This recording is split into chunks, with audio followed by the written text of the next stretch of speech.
Có khi nào bạn ngẫm, vì sao điều mềm yếu nhất dưới trời lại nâng nổi cả núi sông? Vì sao nước chẳng trèo lên đỉnh, mà nơi nào cũng yên khi nó đi qua? Người đời chen nhau vào chỗ sáng, mong cao hơn một bậc giữa đám đông. Nước lặng lẽ tìm về chỗ thấp, và chính từ đáy ấy mà vạn vật được an sinh. Người càng hướng về ánh đèn, bóng mình càng dài.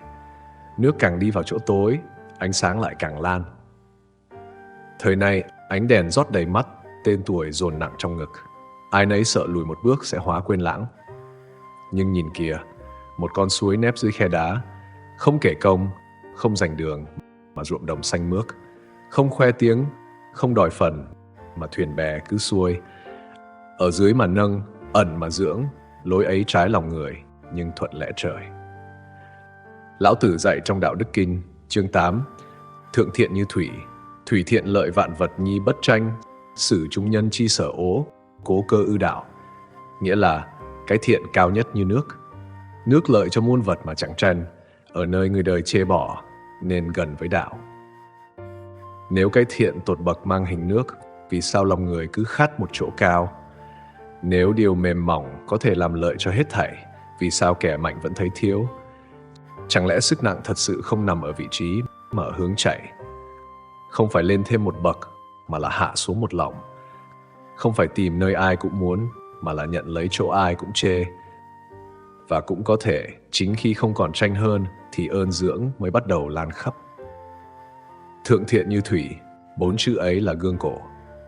Soi vào, thấy kẻ mải leo đã hụt hơi giữa nấc thang danh lợi.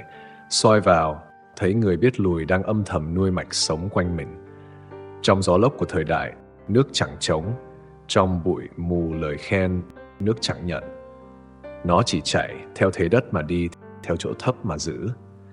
Nhờ thế, viên đá nóng cũng mát, cánh đồng khô cũng ẩm, tiếng người gắt gỏng cũng dịu đi như bờ cát thấm dần. Vậy thử hỏi, nếu công phu là học cách đứng cao, vì sao đỉnh núi luôn trơ trọi? Nếu trí tuệ là học cách cúi xuống, vì sao thung lũng mãi xanh? Ở đâu tiếng vọng dịu xuống, ở đó nước đã tới. Nơi nào hư danh tan như sương sớm, nơi ấy lòng người mới có chỗ cho mạch sống âm thầm. Ở chỗ thấp mà dưỡng vạn vật, ấy là lệnh kín của đạo dành cho ai chịu buông tay nắm vị trí, để đôi tay rỗng mà nâng đỡ. Người xưa nói, thủy vô thường hình, nhập ư vạn vật nhi bất hại. Nước không một hình cố định, đi vào đâu cũng dung hòa, chẳng làm tổn thương. Há chẳng phải đó chính là lẽ đạo, sống mà như nước, lặng mà bất tận. Hãy lặng đi một khắc, nghe sâu dưới lòng đất có một mạch nhỏ đang xuyên qua lớp đá câm. Không lời, không tên, chỉ có nhịp chảy như tiếng khánh đá khẽ ngân trong sương sớm. Đủ để người đang vội khựng lại, mở một khoảng trống trong tâm và bước vào đạo trình kế tiếp.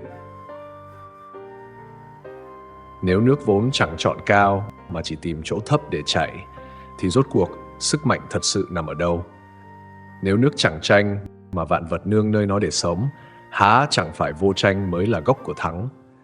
Nếu cái thiện cao nhất được ví như nước, thì phải chăng con đường dưỡng đời không ở nơi chói sáng, ồn á, mà ở chỗ âm thầm, ít ai đoái hoài tới?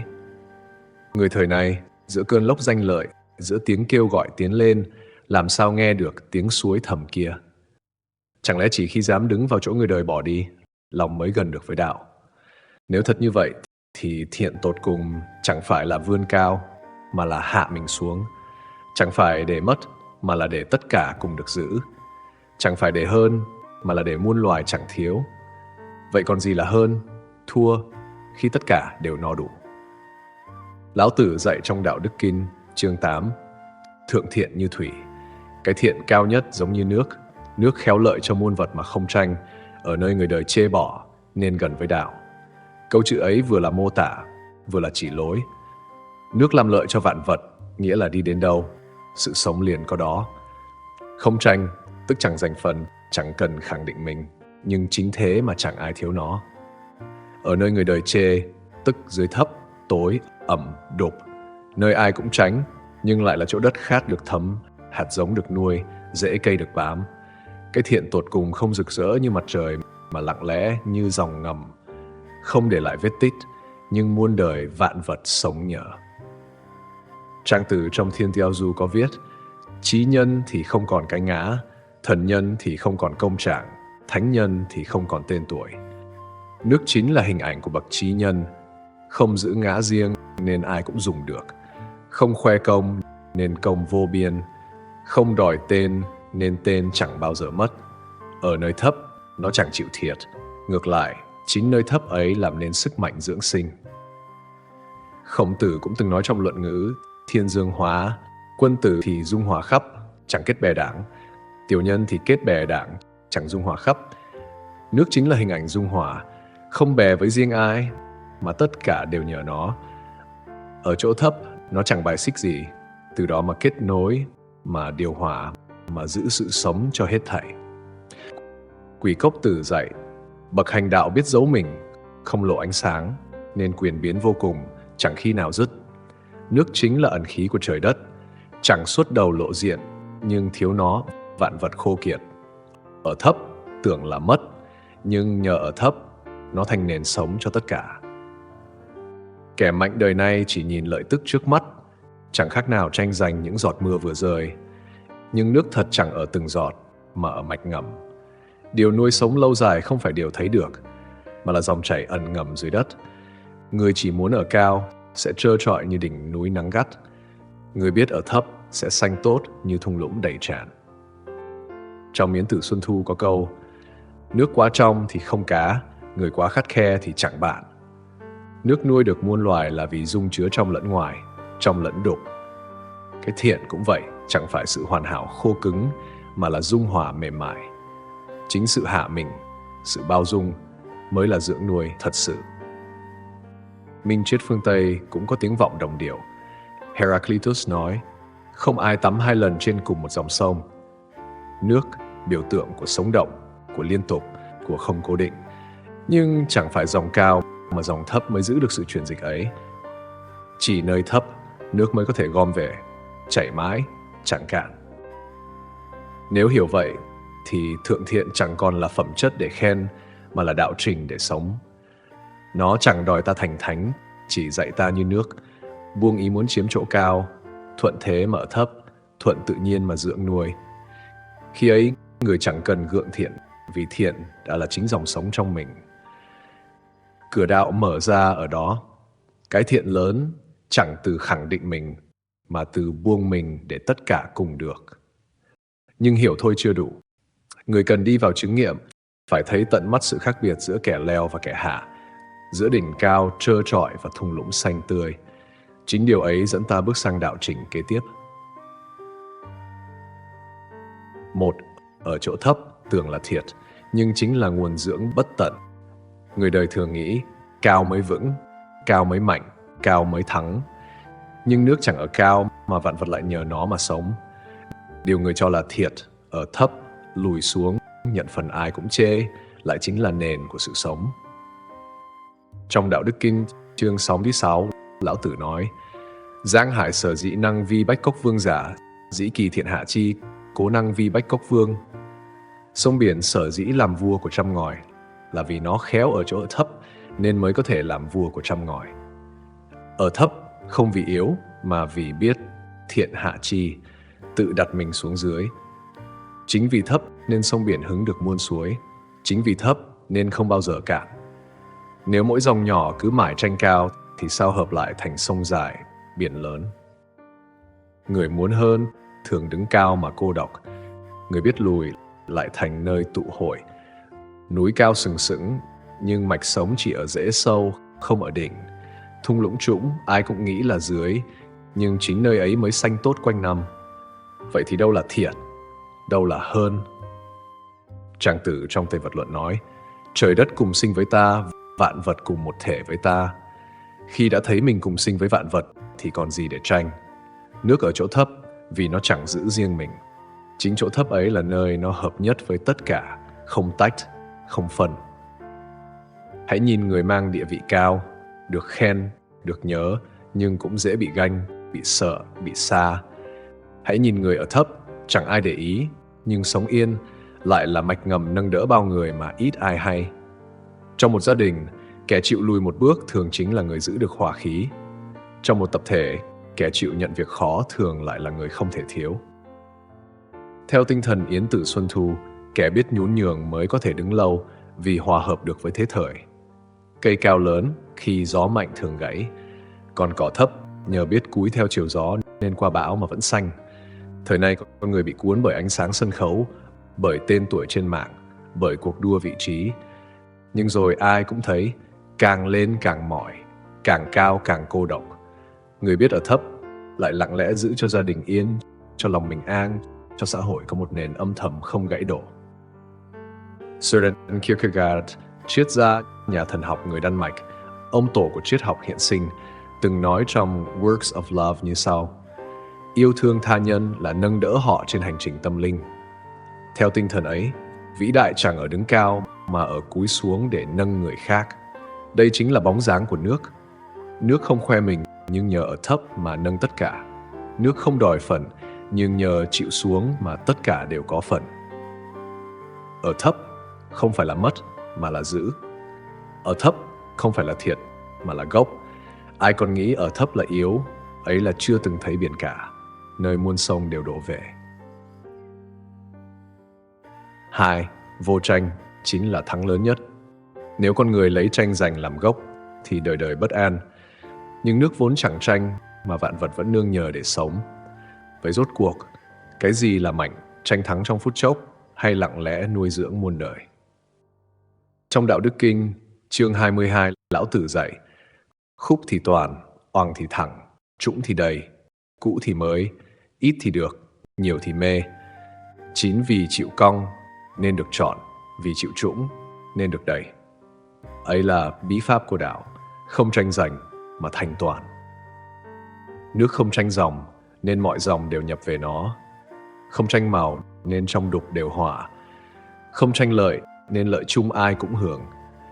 Người tranh hơn rốt cuộc chỉ giữ phần nhỏ. Người không tranh lại giữ phần toàn. Giống như sông dài, nước chẳng đẩy, chẳng cản, chỉ thuận chảy, nhưng cuối cùng biển cả lại thuộc về nó. Theo tinh thần Trang Tử Đức Xung Phù, trời đất không tranh mà vạn vật tự nhiên hóa sinh, bốn mùa chẳng cái mà muôn loài tự thành. Sự vô tranh ấy là phép tắc thầm lặng, không cần giành mà không gì thiếu. Cũng vậy, nước chẳng giành chỗ với đá, chẳng giành đường với cây. Nó chỉ tìm khe hở, nhưng chính khe hở lại mở đường cho cả dòng lớn. Khổng Tử trong Luận Ngữ Thiên Hiến Vấn từng than: kẻ bất nhân không thể ở lâu trong khốn, không thể giữ lâu sự an lạc. Người bất nhân là kẻ lấy tranh làm gốc, còn người nhân thì ngược lại, không tranh, không hại, nên dù gặp khốn vẫn an, dù được an vẫn bền. Ấy cũng chính là phẩm chất của nước, không tranh nhưng bền. Theo thuật tung hoành của Quỷ Cốc Tử, kẻ tranh thì dễ lộ, người ẩn mới giữ được mạch.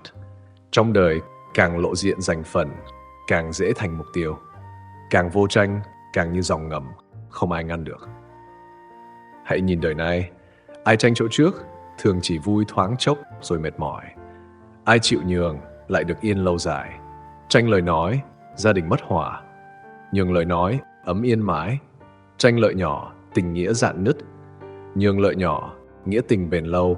Thắng trong giành giật chỉ là thắng ngoài miệng, mà thua trong lòng. Thắng bằng vô tranh mới là thắng sâu nhất. Không còn đối thủ, không còn hận thù. Triết gia Heraclitus ở phương Tây từng nói: xung khắc là cha của muôn loài, là vua của muôn vật. Kẻ hiển lộ thành thần, kẻ thành người, kẻ bị làm nô, kẻ được tự do. Ấy là lời dạy chính trong căng thẳng đối nghịch, vạn vật được phân định, thế gian được vận hành.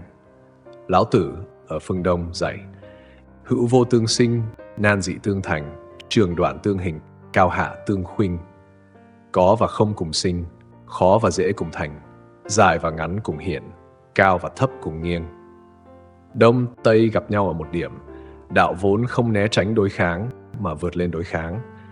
Heraclitus gọi đó là xung khắc, Lão Tử gọi đó là vô tranh. Một bên thấy đối nghịch là động lực hiển lộ, một bên thấy buông tranh thì không còn bị ràng buộc. Hai tiếng vọng xa xưa chỉ về một lẽ, không phải chối bỏ đối kháng mà đi xuyên qua nó để đứng ngoài vòng thắng, thua. Khi vòng tranh chấp không còn, ấy mới là lúc không ai có thể thắng nổi. Vậy, thượng thiện như thủy, không chỉ là ở thấp, mà còn là vô tranh. Và vô tranh chẳng phải là bỏ cuộc, mà là lối thắng thẳm sâu, bền lâu. Ai hiểu được đạo lý này sẽ thôi lo mất phần, vì đã thấy phần thật vốn đã toàn trong cái không tranh. 3. Mềm yếu chính là sức mạnh lớn nhất. Trong mắt phàm tục, mạnh là cứng rắn mới không bị khuất phục.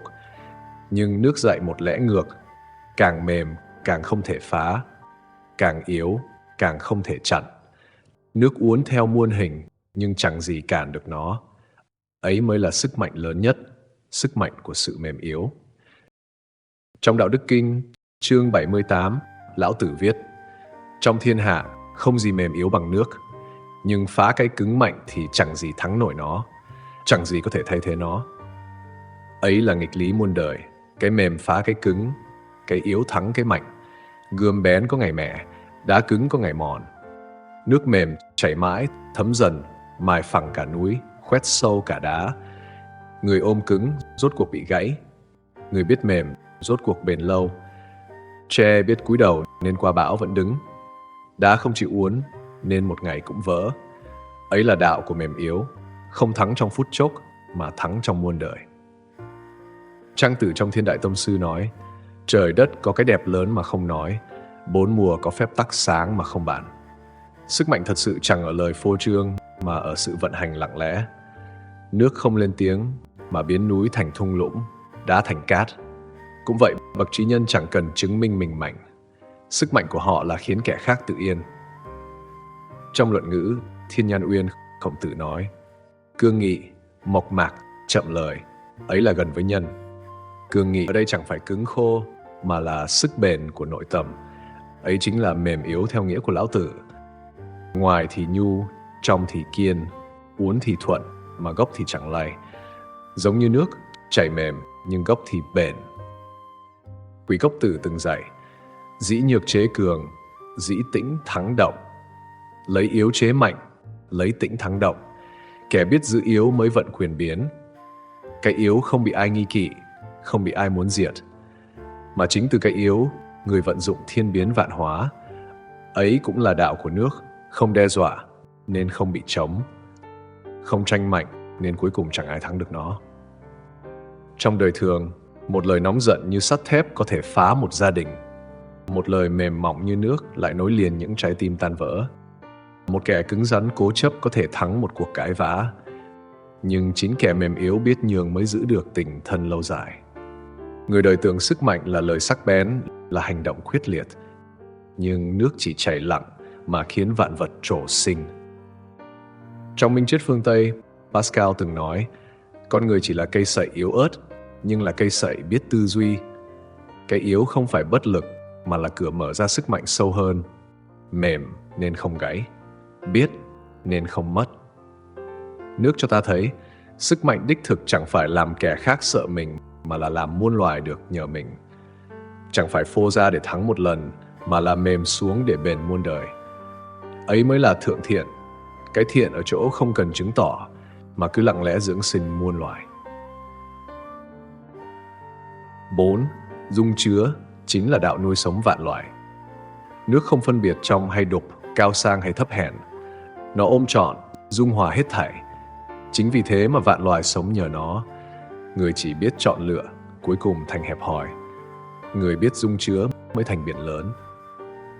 Trong Đạo Đức Kinh, chương 5, Lão Tử nói: trời đất vốn không thiên vị, coi vạn vật như chó dơm. Ấy chẳng phải vô tình, mà là không chấp bên này, bỏ bên kia. Trời đất dung chứa hết thảy, nên vạn vật cùng sống. Nước cũng vậy, chẳng bỏ đục để giữ trong, chẳng bỏ thấp để giữ cao. Chính dung chứa ấy mới là thượng thiện.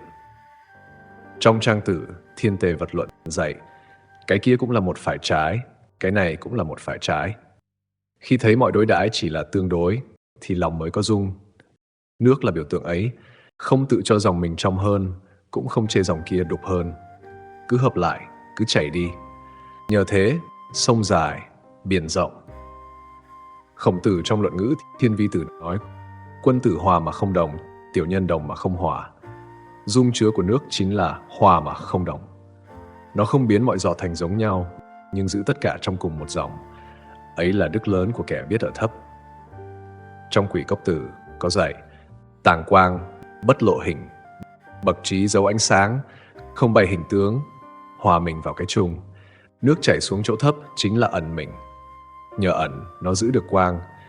Nhờ quang được giữ, nó nuôi hết thảy. Hãy nhìn đời này, xã hội đầy những cái ngã muốn phân biệt, muốn chứng minh. Người cho mình đúng, kẻ kia sai. Càng tranh biện, càng chia lìa. Nhưng nước chẳng tranh đúng sai, nó chỉ hỏa. Nhờ thế, nó làm dịu lửa, làm mát đất, làm lành vết thương. Ấy mới là đạo dưỡng. Marcus Aurelius trong Meditation dạy, điều gì không tốt cho cộng đồng cũng chẳng thể tốt cho từng cá nhân. Cái nhìn ấy không khác tinh thần Đông phương. Cái lớn luôn là cái dung. Nước vì dung nên giữ được tất cả. Con người vì hẹp nên mất cả mình lẫn người. Dung chứa chẳng phải yếu đuối mà là chiều sâu. Biến cả dung được cả sông trong lẫn sông đục nên chẳng bao giờ cạn. Người có lòng dung dù gặp bao kẻ trái ý cũng chẳng mất hòa khí. Người hẹp hòi dù ở chỗ cao cũng dễ gãy vỡ. Vậy, ở chỗ thấp mà dưỡng vạn vật chính là hạnh dung chứa. Người biết dung mới mở lòng rộng lượng. Người biết thấp mới thật sự sống sâu. Và chính bản tâm rộng sâu ấy mới giữ nổi thiên thu. 5. Ẩn mình chính là con đường gần nhất với đạo. Nước hiện hữu khắp nơi, nhưng chưa từng muốn được gọi tên. Nó đi vào đất, thành mạch ngầm. Nó bốc thành hơi, hòa vào mây. Nó rơi thành mưa, tan vào ruộng đồng. Nước chưa từng nói, ta ở đây, nhưng vạn vật đều sống nhờ nó. Ấy là đạo của ẩn mình, không hiện ra để chiếm chỗ, mà tự tan hòa để tất cả được tồn tại. Trong Đạo Đức Kinh, chương 15, Lão Tử mô tả bậc trí giả xưa, dè dặt như người qua sông mùa đông, thận trọng như kẻ sợ bốn bể, trang trọng như khách, tan rã như băng sắp tan, chất phác như khúc gỗ chưa đẽo. Ấy chính là ẩn, không bày ra, không lộ diện, không đòi hiện công. Như nước trông yếu mà ẩn chứa đạo sâu. Trong trang tử Thiên Ứng Đế Vương có lời: bậc trí nhân dùng tâm như gương, không giữ, không đón, chỉ ứng mà không cất chứa. Tâm như gương, như nước, hiện cái gì thì phản chiếu, không thêm, không bớt, không tranh hiện diện. Chính vì không lưu lại nên chẳng vướng mắc, chính vì không giữ mình nên dung được tất cả. Trong Luận Ngữ, Nhan Uyên hỏi về nhân, Khổng Tử đáp: khắc chế chính mình, trở về lễ, ấy là nhân. Nghĩa gốc là chế ngự tư dục riêng, thuận theo khuôn phép để thành nhân. Nếu đối chiếu tinh thần lão trang khắc kỷ, chính là ẩn bớt cái ngã muốn hiển, để cái nhân chân thật tự nhiên hiển lộ. Người cứ phô ra thì đạo tắt, người biết lùi, biết ẩn thì đạo càng sâu. Theo Quỷ Cốc Tử, bậc dụng mưu giỏi, ngoài tối, trong sáng, biết giữ kín ý đồ, nên chẳng ai đoán được mạch hạnh. Đó cũng là bóng của nước, chính vì ẩn mình nên không bị trống, chính vì không hiện nên hiện diện khắp nơi. Ngày nay, người sợ bị lãng quên, sợ không ai biết tên mình. Vì sợ nên phô trương, nên hiện. Nhưng càng muốn hiện, càng mất gốc. Như ao tù luôn phơi mặt dưới nắng, cuối cùng bốc hơi cạn kiệt. Nước ngầm chẳng ai thấy, nhưng chảy mãi, không dứt. Ẩn mình không phải biến mất, mà là trở về chỗ sâu, nơi chẳng cần được thấy. Chính nhờ thế, người mới trở thành dưỡng nuôi. Như dòng nước ngầm chẳng ai khen, chẳng ai nhớ, nhưng ruộng đồng, cây cối, con người, vạn vật đều sống nhờ nó. Vậy, thượng thiện như thủy chẳng những là vô tranh, mềm yếu, dung chứa, mà tận cùng là ẩn. Cái thiện tột cùng không bước ra tranh sáng, mà lùi vào chỗ tối. Ở đó, chẳng còn cái ngã để hiển lộ, chỉ còn một dòng chảy dưỡng sinh vạn vật mà chẳng hề kể công. Ấy chính là dấu hiệu gần nhất của đạo. Có khi nào giữa sóng đời xô lệch, bạn bỗng thấy mình như chiếc lá rơi lạc giữa ngàn dòng tranh chấp, người chen lấn để lên cao, kẻ gào thét để hơn thua. Lòng ai cũng khát cầu một vị trí, mà càng leo cao càng rời xa chính mình. Và rồi trong cơn mỏi kiệt ấy, chỉ một tiếng nước nhỏ giọt, một dòng suối len dưới khe đá đã đủ khiến lòng lặng lại. Nước chưa từng dạy ai phải sống ra sao. Nước chỉ chảy, chỉ lặng, chỉ đi xuống chỗ thấp để tất cả cùng được sống. Vì sao nước không cần tranh mà vẫn thắng? Vì sao không cần hiện mà vẫn hiện khắp nơi? Vì sao chẳng khoe mà tất cả đều nương nhờ? Bởi ở nơi thấp ấy, nước đã bỏ được cái ngã. Bỏ cái ngã nên nó không còn mỏi. Không còn mỏi nên nó bền lâu. Không bền lâu cho riêng mình mà bền lâu cho tất cả. Vì thế, nước chưa từng yếu mà chính là dòng chảy vô danh, ẩn nhưng dưỡng, thấp nhưng gần đảo. Hãy tưởng tượng một người đứng trên đỉnh cao, gió vùi, mây lướt nhưng trơ trọi, không ai kể. Một người khác ngồi ở thung lũng thấp, nơi nước tụ, cỏ xanh, chim ríu rít gọi đàn, vạn vật mãi sinh sôi. Ai mới thật sự giàu? Ai mới thật sự an? Cao một đời hay dưỡng muôn đời, lựa chọn nằm trong một hơi thở, một tâm niệm. Hãy thử lắng một hơi thở, hít vào, thấy bao cao vọng trỗi dậy, thở ra để tất cả tan vào khoảng trống.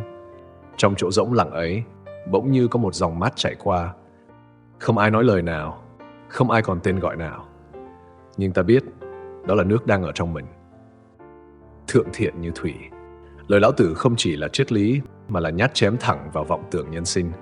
Nếu thật sự thấu, bạn sẽ thấy cả một đời người tranh chỗ đứng, cuối cùng cũng chỉ như bọt tan trên sóng.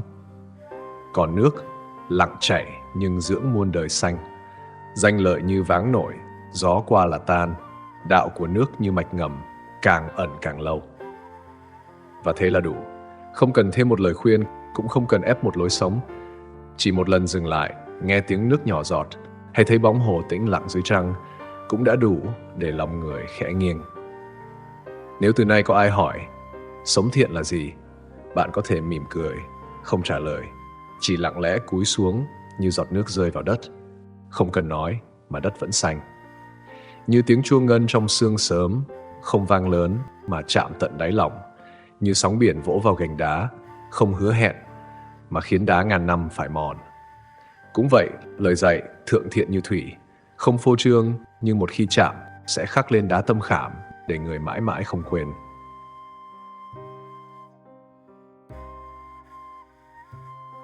Khi một câu chuyện khép lại, đó không phải là dấu chấm hết mà là cánh cửa lặng lẽ mở ra, dẫn lối ta bước vào một tầng sâu khác của hiện hữu. Cảm ơn bạn đã lặng thầm đồng hành cùng ngẫm đến cùng, bởi đôi khi chỉ cần một phút tĩnh lặng thật sự cũng đủ để rung chuyển và thay đổi, không chỉ một đời người. Ngẫm đến cùng, nơi mỗi con chữ không chỉ để nghe, mà để cảm nhận bằng trái tim, chiêm nghiệm bằng trí tuệ và tỉnh thức trong thinh lặng.